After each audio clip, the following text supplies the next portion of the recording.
کوچه پشت شمشا، پشت خواب سبز لادم، یه جایی بین 2 میلاد. روز دوم نامه بودی، نامه از جنس پولک، عطر سرخ لاله بودی، سیب نازک سیب غندک. چه روزایی خالی از بغض حسادت، چه هوایی پر اکسیژن عادت، چه شبایی همه دلتنگ سپیده، چه صدایی پر نوت‌های کشیده.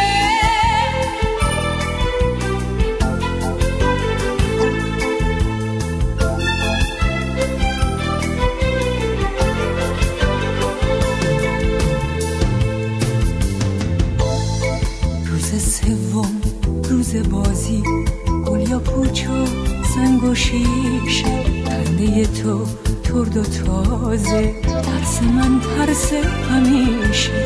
روز 4 خط خطی شد، دفتر مشق سپیده، دستای جوهریمون هم تو نگو به گل رسیده. چه روزایی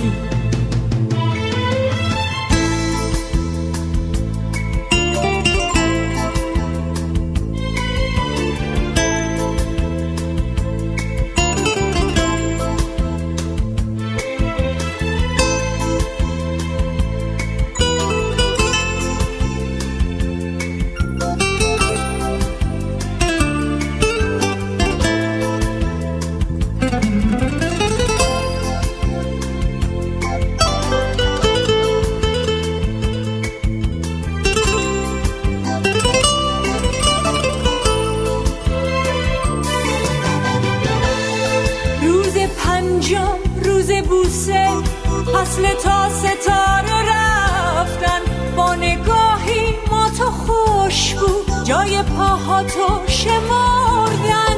6مین روز من و تو، روز خلق این ترانه، انفجار رود و جنگل، انفجاری عاشقانه.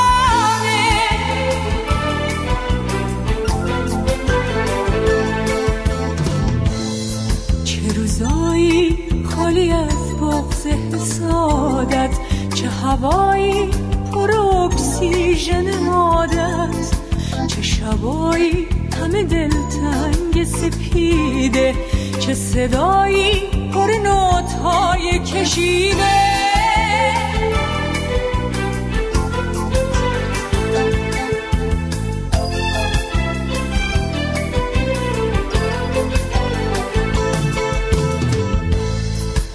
روزایی خالی از بغض حسادت، چه هوایی پر اکسیژن عادت، چه شبایی همه دلتنگ سپیده، چه صدایی پر نوت‌های